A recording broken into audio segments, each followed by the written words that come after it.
Yes, Mataji, you can start. Om Namo Bhagavate Vasudevaya. Shuddha Bhakata Charana Renu Bhajananukula. Shuddha Bhakata Charana Renu Bhajananukula.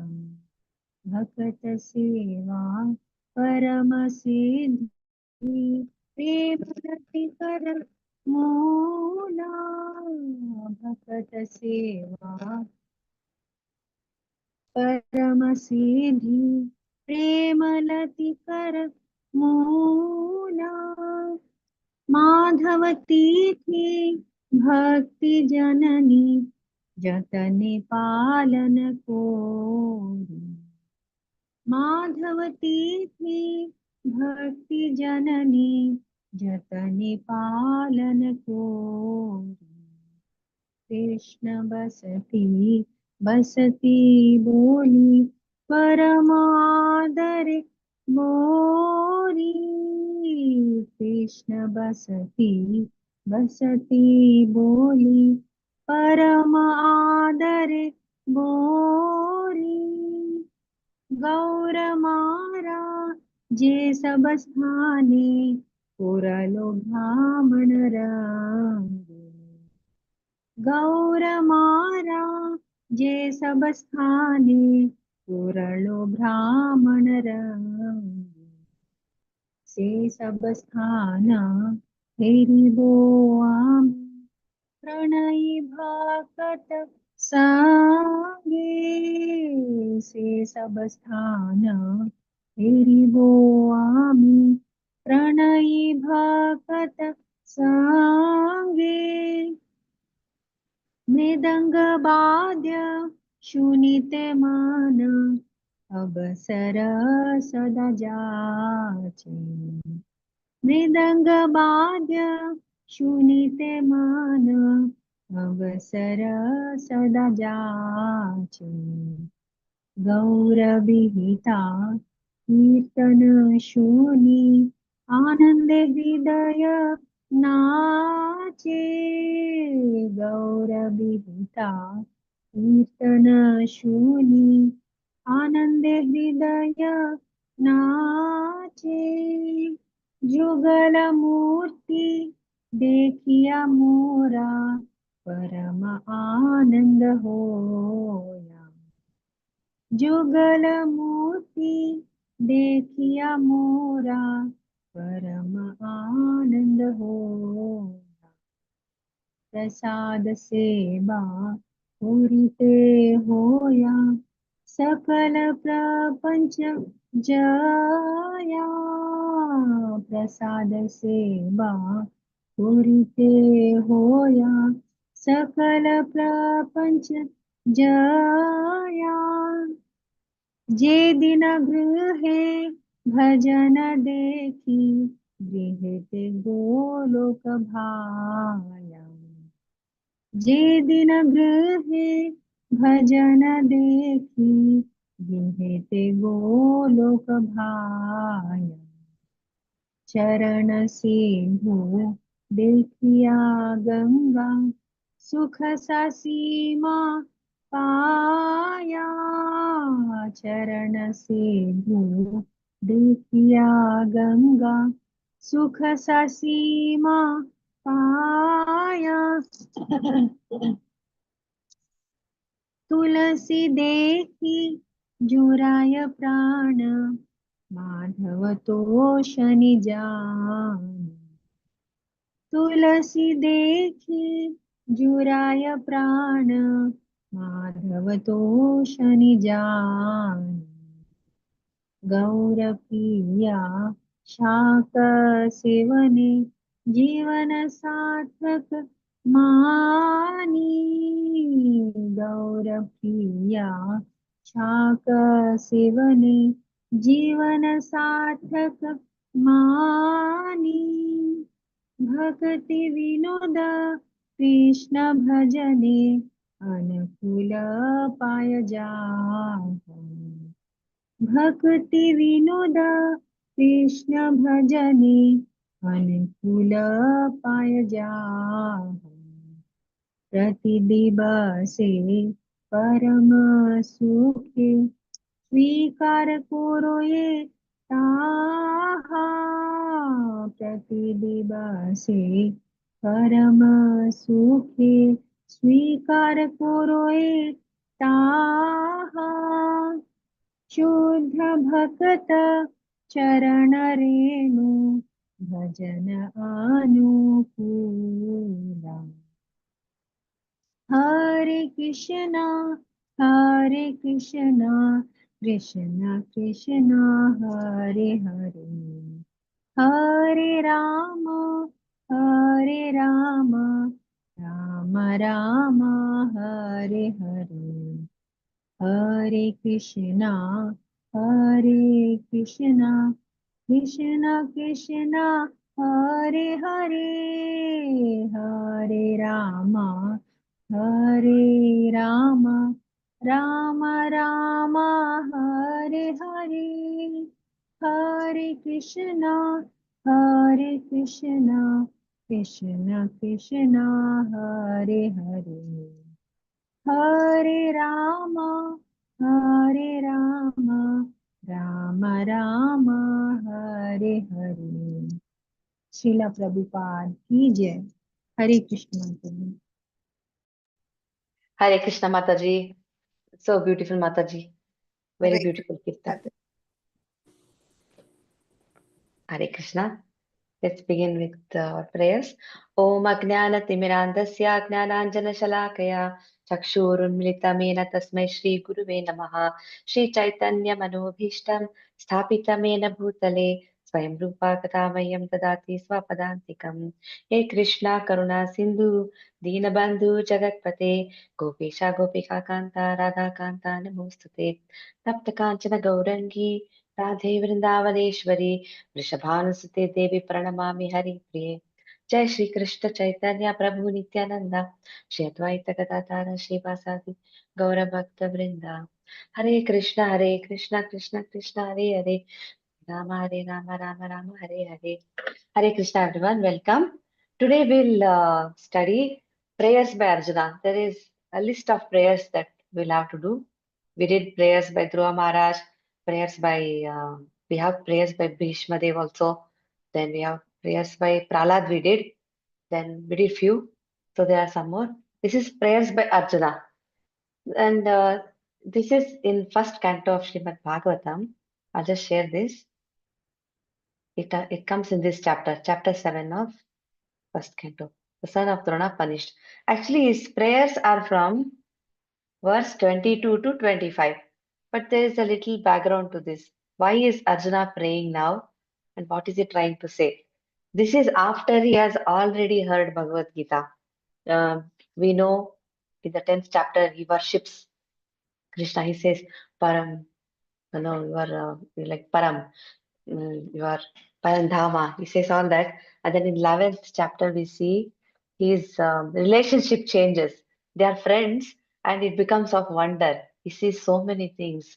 He can smell the fragrance also, feel the heat also. So many mouths, so many hands that whatever he sees, it's kind of, very bewildering for him and all the demigods. And his faith in Krishna, that he is the supreme personality of Godhead, is very, very firm. So this happens, and this is after that, after the war begins. What happens is, so let's go here and start reading. It says here. Suta Goswami is actually speaking to the rishis, all the Shaunakadi rishis. He's saying, when the respective warriors of both camps, namely the Kauravas, after we understand what is happening here, then we can understand Krishna's prayers. Sorry, Arjuna's prayers. Arjuna's prayers for Krishna. So, and here he wants to say something to Krishna. He wants to approach him for some protection and advice. He always depends on Krishna.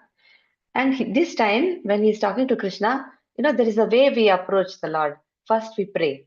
We glorify Him. So that's what he does in the shlokas. 20 to 25, he glorifies Krishna. And then he asks, what is happening? I can feel the heat. Yeah, so very nicely approaches Krishna. We'll see.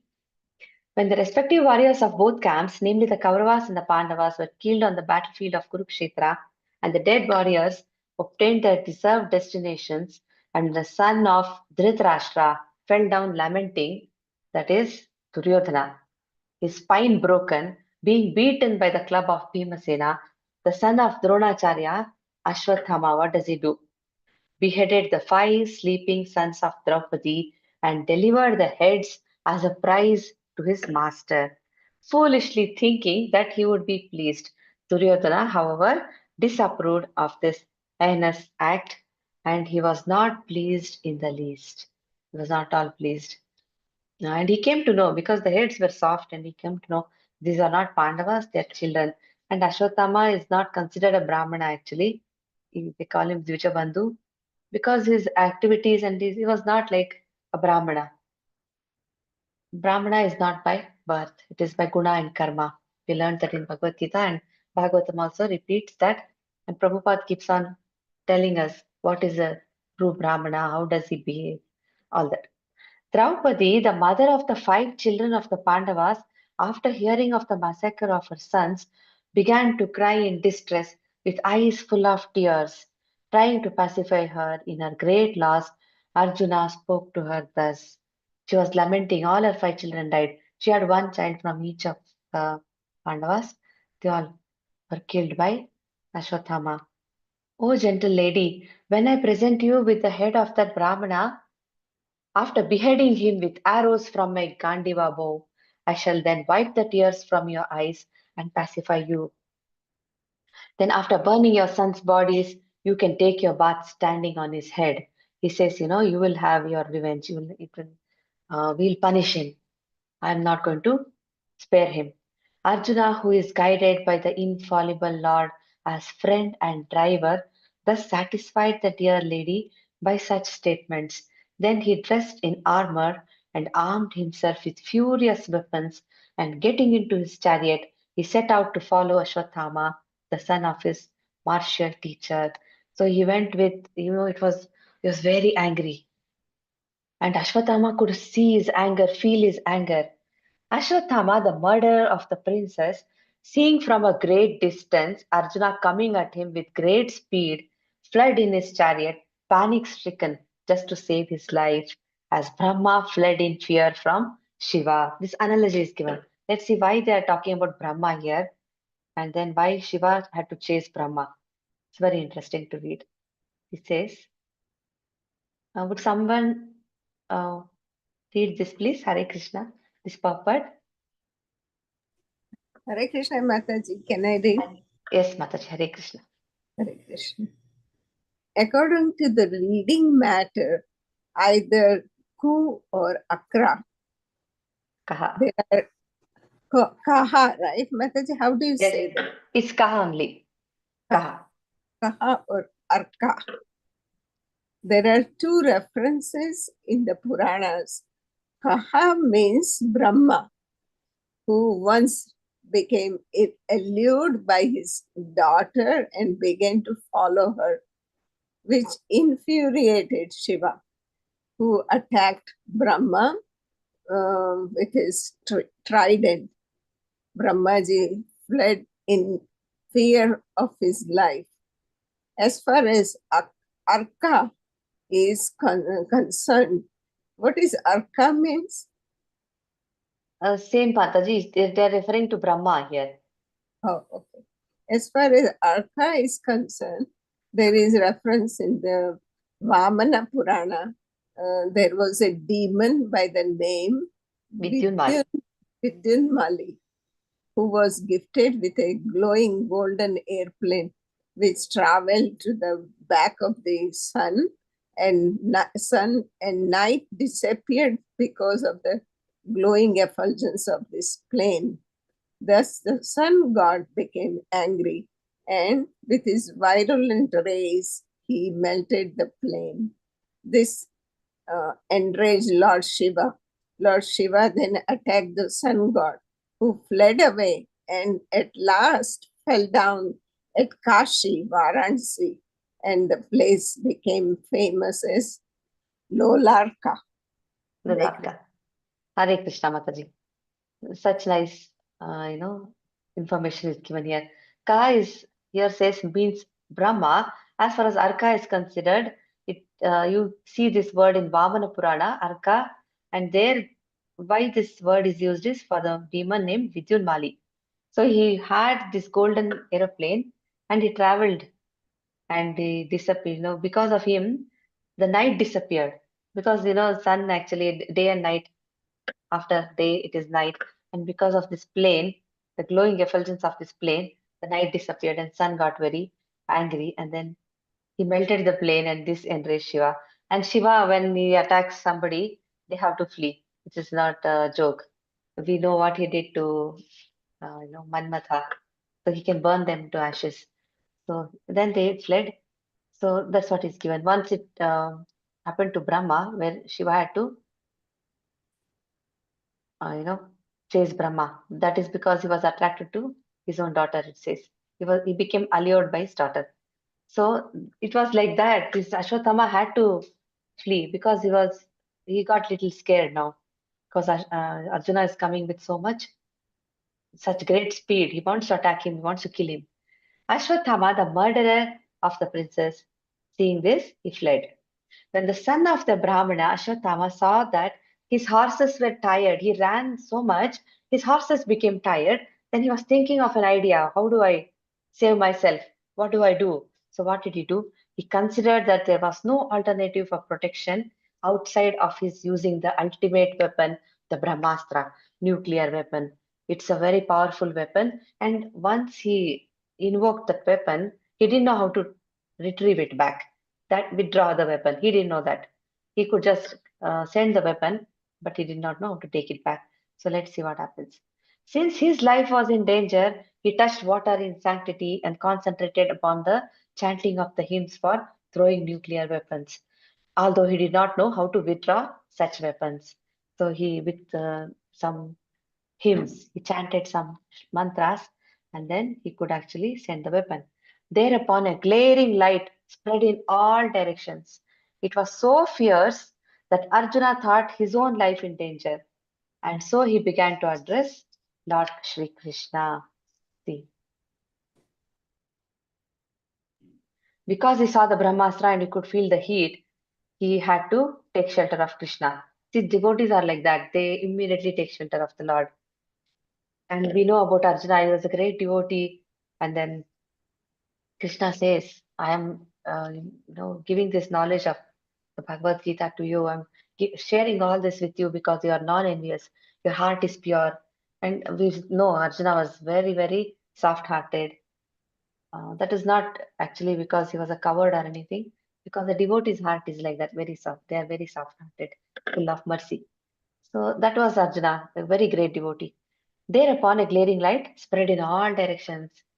Then he began to address Lord Krishna like this. See, from 20 to 25, he glorifies the Lord and says, Oh Krishna, help, tell me what is happening. Arjuna said, would someone want to read this? Hare Krishna. Who would like to read? Shall I read, Mataji? Yes, Mataji. The purport. Arjuna was aware of the transcendental qualities of Lord Sri Krishna as he had already experienced them during the Kurukshetra war, in which both of them were present. Therefore, Arjuna's version of Lord Krishna is authoritative. Krishna is almighty and is especially the cause of fearlessness for the devotees. A devotee of the Lord is always fearless because of the protection given by the Lord. Material existence is something like a blazing fire in the forest, which can be extinguished by the mercy of the Lord Sri Krishna. The spiritual master is the mercy representative of the Lord. Therefore, a person burning in the flames of material existence may receive the rains of mercy of the Lord through the transparent medium of the self-realized spiritual master. The spiritual master, by his words, can penetrate into the heart of the suffering person and inject knowledge transcendental, which alone can extinguish the fire of material existence. Hare Krishna. Hare Krishna Mataji. He's saying, Oh my Lord Shri Krishna, you are the Almighty Personality of Godhead. There is no limit to your different energies. Therefore, only you are competent to instill fearlessness in the hearts of your devotees. Only Lord Krishna's worshippers or devotees are real devotees. There are so many demigods, devatas, People worship them and think that demigod is God. He is the supreme, or she is the supreme. But actually, we know only devotees of Krishna are fearless. They are really fearless. They're completely dependent on the Lord, and we can see that on their face. The more they chant, their face becomes so effulgent, so fearless, and they are not in anxiety because they know Krishna is in control. Complete protection Krishna will give to all his dear devotees, and that is his promise. And he says, "Oh Arjuna, you declare it, because if the devotee declares it, others will take it as very seriously. They'll take it seriously." So he says, "Krishna, please, Arjuna, please declare that my devotee will never perish." So same thing he's telling. Only you can instill fearlessness for us, and a person burning in the flames of material existence. See, in this world, there will be misery.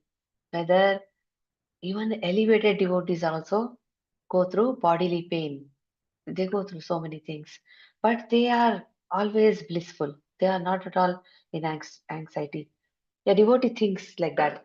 Anything little happens to him, say, for instance, Prabhupada says, if there is a cut on a hand, slight little cut, he will say, "Oh Krishna, maybe something was coming my way, something great, which was really going to cause so much pain to me. But it is just a scratch. This is your mercy. Nothing happened, just a scratch happened." He'll think like that. So it is like Krishna consciousness gives us that umbrella. When it is raining, we carry that umbrella. We don't get wet. Like that, the material miseries do not really affect us. So that is the beauty of Krishna consciousness, because Krishna promises, and a devotee is completely dependent on him. Complete, very determined and fearless, just like a sannyasi. So he's saying that only you can instill fearlessness, because Arjuna thinks his life is in danger because of that Brahmastra, and Krishna can really protect him and protect because this is a war that is happening for the righteousness. You are the original personality of Godhead. We will read this. Who would like to read the translation and purport, please? Hare Krishna. Mataji, can I read translation? Yes, Mataji. Hare Krishna. Hare Krishna, thank you, Mataji. You are the original personality of Godhead who expands himself all over the creation and is transcendental to material energy. You have cast away the effect of the material energy by dint of your spiritual potency. You are always situated in eternal bliss and transcendental knowledge. Hare Krishna, Should I? Mataji. Krishna. Yes, this is a big Yeah. purport. If you want to share with someone, it's fine. Or if you can read, please read, Mataji.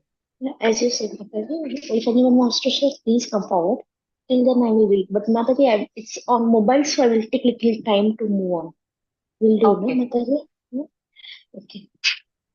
1 second. The Lord states in Bhagavad Gita that one who surrenders unto the lotus feet of the Lord can get realized from the clutches of missiles. Krishna is just like the sun, and Maya or material existence is just like darkness. Wherever there is the light of the sun, darkness or ignorance at once vanishes. The best means to get out of the world of ignorance is suggested here. The Lord is addressed here as original personality of Godhead. From him, all other personalities of Godhead expands. The all pervasive, pervasive, brother. Yes, Mataji. All pervasive. All pervasive. Lord Vishnu is Lord Krishna's planetary portion or expansion. Plenary. Linear. Plenary. Sorry. The Lord expands himself in innumerable form of Godhead and living being. Although with his different energies, but Krishna is the original primeval Lord from whom everything emanates. Sorry, the Emanates. all emanates. The all pervasive features of the Lord experienced within the manifested world is also partial representation of the Lord. Paramatma, therefore, is included within him. He is the absolute personality of Godhead. He has nothing to do with. एक second, ना मतलब चला गया हाँ मिला. He has nothing to do with action and reaction of the material manifestation because he is he is far above the material creation. Darkness is per एक minute बताइए हाँ perverse representation of the sun. Perverse, right, Mataji? Yes, Mataji, perverse. Perverse representation of the sun, and therefore the existence of darkness depends on the existence of the sun. But in sun proper, there is no trace of darkness, as the sun is full of light only. Similarly, the absolute personality of Godhead beyond the material existence is full of bliss. He is not only full of bliss, but also full of transcendental Variegatedness. variegatedness. Okay. Mataji, I want to ask you words ka meaning. Can I ask you later? Yes, Mataji, sure. Variegatedness. Transcendence is not at all static, but full of dynamic. Variegatedness. He is distinct from the material nature, which is complicated by the three modes of material nature. He is Parama, or the chief, therefore he is absolute. He is manifold energies, and through his diverse energies, he creates, manifests, maintains, and destroys the material world. In his own abode, however, everything is eternal and absolute. The world is not conducted by the energies or powerful agent by themselves, but by the potent, all powerful with all energies. Energy. Hare Krishna. Hare Krishna, Mataji. Because there are powerful agents, demigods, they are taking care of different departments. They are not doing by themselves. It is all done by the potent, all powerful, with all energies, the Lord Himself.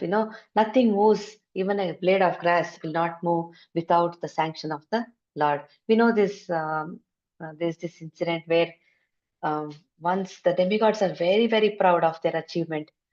They win some little battle with against demons, and they're so proud. They're actually celebrating. Then Vishnu is looking at them and thinking what is going on here. So he comes as a yaksha and he challenges them. He says, I want to challenge you. Can someone move this grass, small tree? It's a small grass, this much. He'll keep it there and say, can somebody move this? And then I'll see your strength. Let's see who can do that. There's a little challenge. So what happens? The wind god, Vayudev, he thinks this is nothing for me. I can create hurricanes, such wild winds. He can create such powerful winds. What is this? Nothing. He tries, but doesn't move. Then Agnidev says, this is nothing. He laughs. I can burn this in no time. Nothing happens. Then everybody is trying, all the different devatas. Nothing happens. Then Mother Parvati tells Indra, he's about to try something, and she says, this is Vishnu himself. Be careful. Then he understands, oh, I understand now. They did not give credit to him, right? If the credit goes to the Lord only. Whatever is happening happens because of him. We are all just instruments in his grand plan. Then they understand, oh, okay. Then immediately they apologize and say, we are sorry. We know that it's all because of your mercy that we are always safe.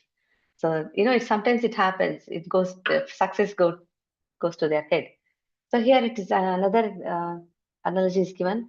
The sun, see, just like the sun is full of light, the absolute personality of Godhead beyond the material existence is full of bliss. Is full of bliss always, and everything is Krishna. Everything expands. Say so many. The all pervasive Lord Vishnu We know about his expansions. We have read about the Chaturviva expansions, and then how um, Karanadakshay Vishnu and Garbhodakshay Vishnu, and then there is Shirodakshay Vishnu, and then this Paramatma feature. So everything, all this is because of Krishna. He's all pervading, and that's all because of Krishna. The Lord expands himself in innumerable forms of Godhead and living beings along with his different energies. So Arjuna is actually saying all this.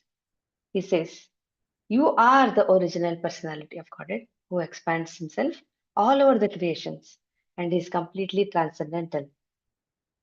So, very beautifully it's given. And then he says, Krishna himself says, the person who takes his shelter, once he takes his shelter, what happens? Aham Agnana, he takes away all the Agnana, everything, and Jnana Deepena Bhasvata. By this lamp of knowledge, he will remove all the ignorance from the heart. So Krishna himself does that. And there is this sloka also, Mukam Karoti Vachalam, Mangum Langaitum Girim. A dumb person can speak eloquently. A lame person can walk very nicely if the Lord, can sanction. So it is all His mercy. So whatever we do, ultimately it is all due to the Lord. Every little thing we do, if we are moving our hand or speaking or singing or everything that we have, everything is due to Krishna. And this Arjuna understands very well. That's why he is glorifying him. And let's read this one. Hare Krishna. Mataji, did you want to speak about the variegatedness? That's what you Yeah. said? Variegatedness, and one more was there, Mataji. Perverse, what was that? Perverse? Yes, No. okay, let's go there. Two means, Mataji. Darkness is a perverse representation of the sun. Opposite of light. Sun represents bright light, fire, sun gives us light. Opposite of that is darkness, which is like ignorance, knowledge. Opposite of knowledge is ignorance. When Krishna is there, there is no ignorance.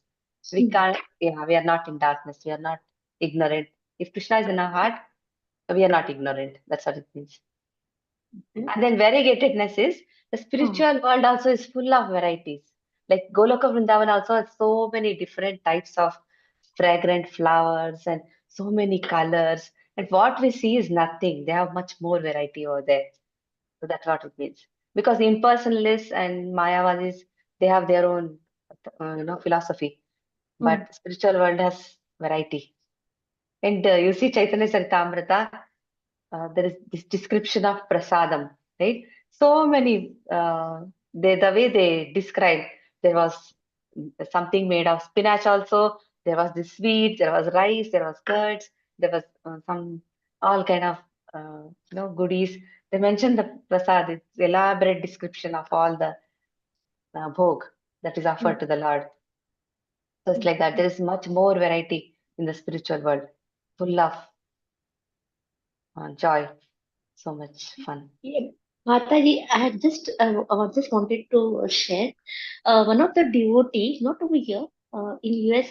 When I went to US with my at my son's place, one Mataji over there made cake out of Rajagrata, and that cake was so yummy, Mataji. It was Ekadashika cake. Wow, very nice. You remember Mataji, we had this Tanvi Mataji also. She used to make Ekadashi cake too. Seriously? She had Tanvi once Mataji? posted Tanvi Mataji. She had posted something once, Ekadashi cake and Ekadashi book, something in that group. People are so creative with all this without grains. We can make so much. Exactly. I was amazed. बाप रे मैं खाया तो बाप रे इतना अच्छा cake था. Okay. Thank you. You must share the recipe, Mataji, with us. We'll also try. I don't know. I'll go to. I'm going now that I'll tell her. Sure. Mataji, you share that recipe. Okay, Mataji. Thank you. Okay. Yeah. Hare Krishna. Hare Krishna. Can someone read this, please? This one. Hare Krishna, Mataji, I will read. Yes, Mataji. Translation and puppet by Srila Prabhupada ki jai. And yet, though you are beyond the purview of the material energy, you execute the 4 principles of religion, characterized by religion, and so on, for the ultimate good of the conditioned souls. The puppet.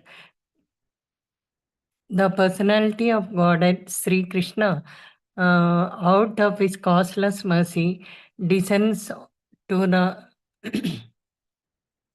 manifested world without being influenced by the material modes of nature. He is eternally beyond the material manifestation. He descends out of his causeless mercy only to reclaim the fallen souls who are captivated by the illusory energy.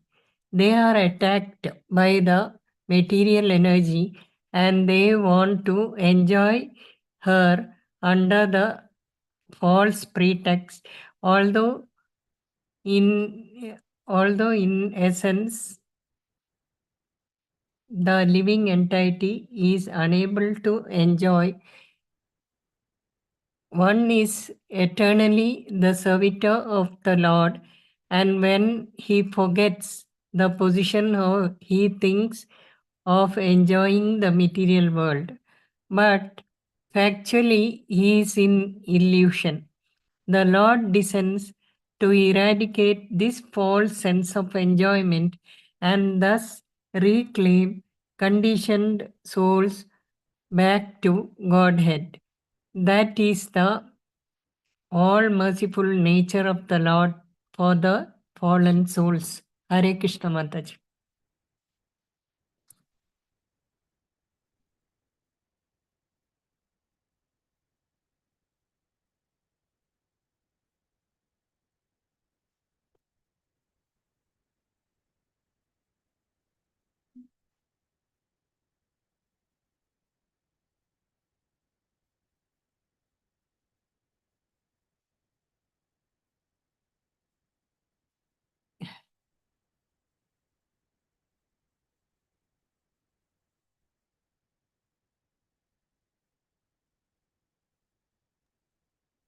Mataji is there or she's logged out, Mataji? Oh, sorry, Mataji Mataji. is Are you there. able to hear? Okay. Oh, sorry. Are you Yeah. able to hear me? I'm so Now sorry. only you are able to hear you, Mataji. Oh, sorry. I was talking without. Okay, sorry. Okay. It says, the Lord descends out of his causeless mercy only to reclaim the fallen souls who are captivated by the illusory energy. Illusory energy is when we forget Krishna. When a person forgets Krishna, he is in misery. Immediately he is put in misery because he is suffering. Why is a person suffering? Because he's forgotten his relationship with Krishna. Simple. So now, because of that, they are attacked by the material energy and they want to enjoy the material energy under false pretext. So that's how people talk also. If you go and speak to so many people, they say life is for enjoyment. This world is for enjoyment. Well, life is short. Please enjoy. This is how they speak. But we are not put here for enjoyment. And Prabhupada says that human life is meant for austerity. It is meant for chanting. It is meant for, going through all this, our whatever austerity and tapas actually it is called, so that we can actually go back home to Godhead. So that is why we are put here. This nice example was given by Prabhuji once. Just imagine there's this beautiful, very expensive mansion, and the owner puts a servant in there. He says, you can stay here, take care of everything, and when time comes, you can quit, leave this place. And this after some time, like after few seconds or minutes, this servant starts thinking he owns the place. He will just start using everything. Just imagine a servant using everything and misusing, actually, opening the fridge and consuming everything, or just like, opening the treasure house and taking all the money or jewelry or whatever is there. And, that's how it is. We come to this world, which does not belong to us, and then we'll start messing with it in the because why are we doing that? Because we want to enjoy. The Lord descends to eradicate this false sense of enjoyment. He'll come here to teach us that this false, this is all fake. The real enjoyment is in the spiritual realm. Nothing, this material, it is like flickering. It's just, we think, okay, if you, in simple words, if you have to think, say we think, okay, let me watch this movie, I'll be so happy. Let me eat this a dessert, I'll be so happy. Let me do this, call this friend and talk to her for like 1 hour or 2 hours, I'll be so happy. But actually, that is all flickering happiness. That is not real happiness. True sense of enjoyment, real happiness is when we re-establish our relationship with Krishna and his devotees. That is where there is joy. Otherwise, everything is like, we know, like we have heard this, right? When a person is uh, dipped in water, he can't breathe. He comes out of water, he breathes for some time, he thinks, oh, I'm so happy. And again, uh, you know, his head is in the water. Again, he's suffering. So it's like this material enjoyment is like that. There is one beginning, there is one end. But real joy is in Krishna consciousness. And that's what Arjuna is saying. And he says, you have come here to reclaim all the conditioned souls. You are the source of fearlessness, and everything is you. Nothing is impossible for you. So please now, I have one request. Please answer, is asking him. Thus, you descend as an incarnation to remove the burden of the world and to benefit your friends, especially those who are your exclusive devotees and are constantly wrapped in meditation upon you. He comes here to give pleasure to his devotees because he can kill Kamsa and any other demon without any effort. He doesn't have to personally come here. He comes only for his devotees. So now he's saying, it appears that the Lord is partial to his devotees. Everyone is related with the Lord. He's equal to everyone. And yet he is more inclined to his own men and devotees. The Lord is everyone's father. No one can be his father, and yet no one can be his son. See, sounds very contradictory, but a devotee is very close to the Lord.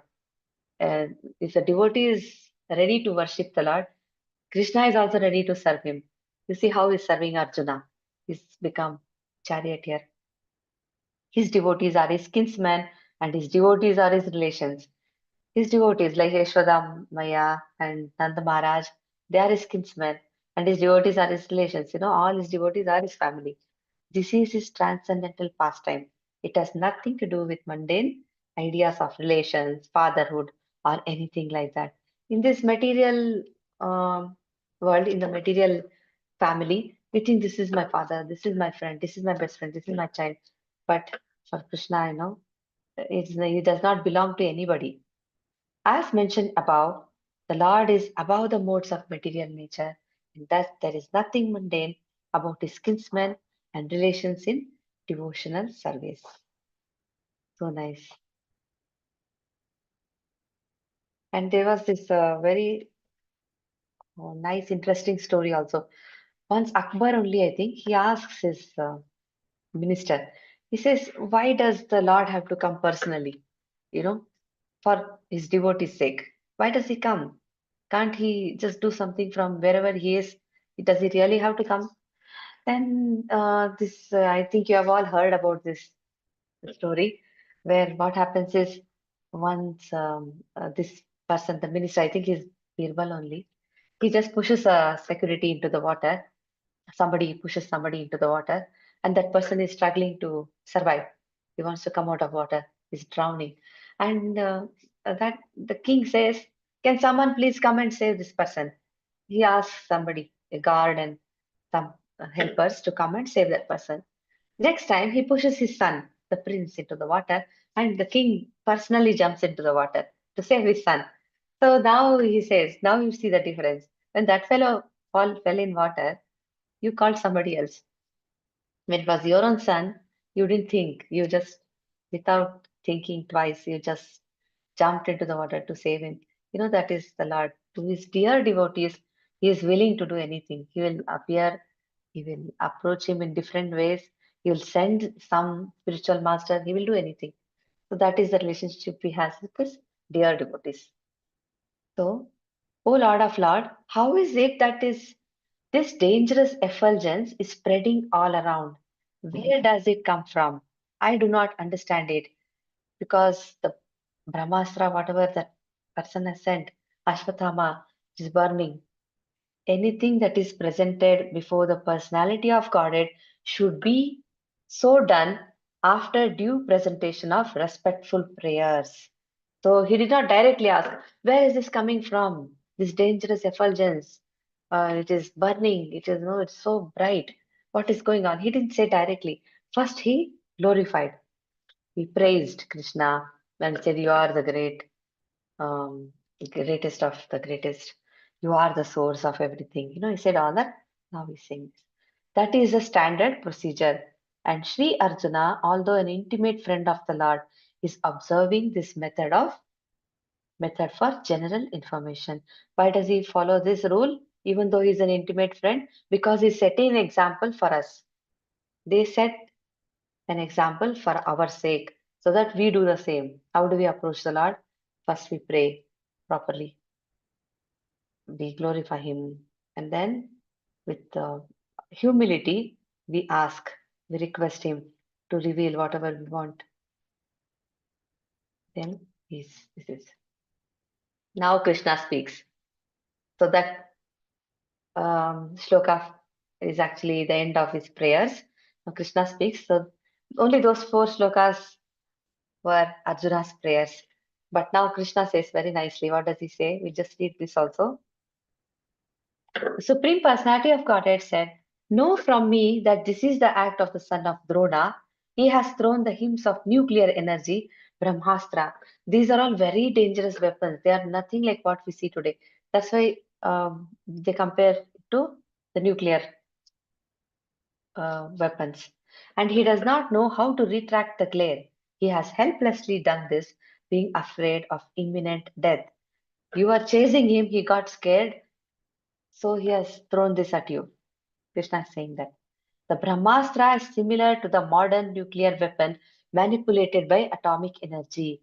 The atomic energy works wholly on total combustibility, and so the Brahmastra also acts. It creates an intolerable heat similar to atomic radiation. But the difference is that the atomic bomb is a gross type of nuclear weapon, whereas the Brahmastra is a subtle type of weapon produced by chanting hymns. Just by reciting mantras, they could invoke all these weapons. It is a different science, and in the days gone by, such science was cultivated in the land of Bharatvarsha.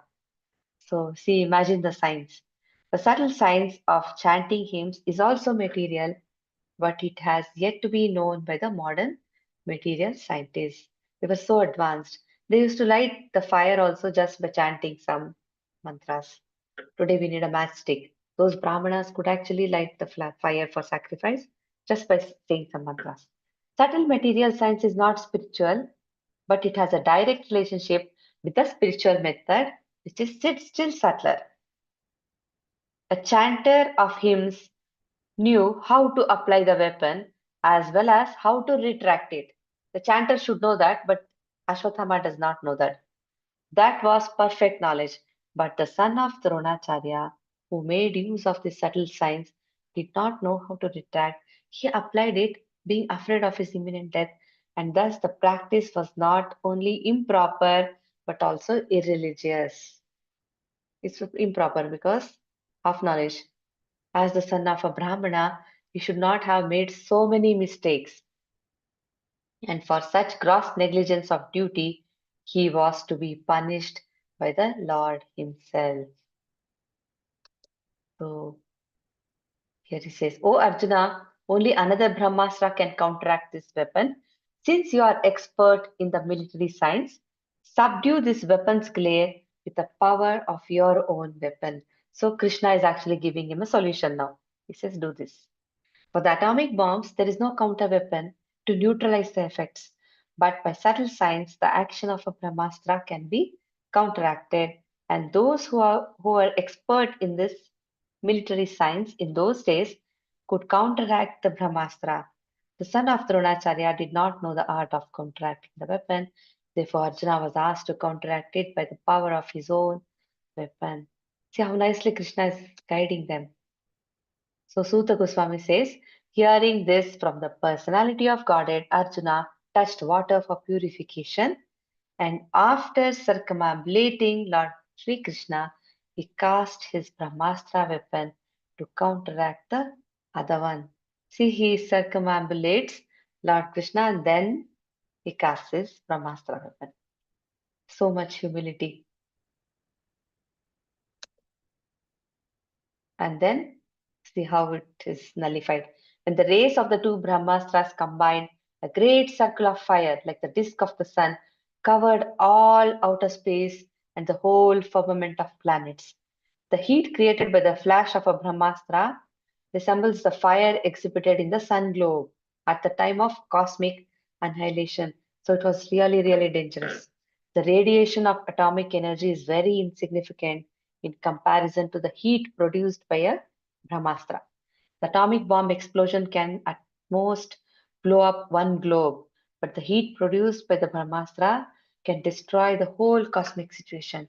The comparison is therefore made to the heat at the time of annihilation. So it is a very, very dangerous weapon. See, one more we'll read. All the population of the three worlds was scorched by the combined heat of the weapons. Everyone was reminded of the Samvartaka fire, which takes place at the time of annihilation. The three worlds, the upper, lower, and intermediate planets of the universe. That's what it's meant by three worlds, upper, lower, intermediate planets. Although the Brahmastra was released on this earth, the heat produced by the combination of both weapons covered all the universe. Whatever happens in one country, we can't feel here. And this one, the whole universe is feeling the effect.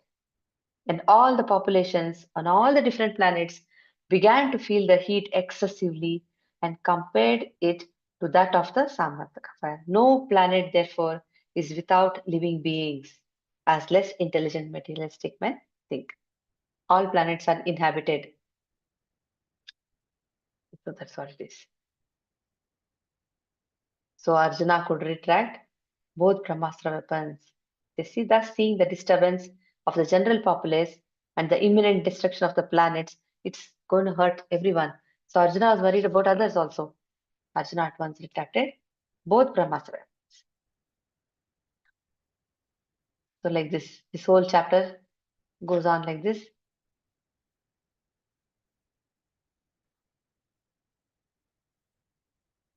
We'll go here if you want. 33. Here we are. Arjuna, his eyes blazing in anger like two red balls of copper, dexterously arrested the son of Gautami and bound him with ropes like an animal. He brought him like an animal in front of Draupadi.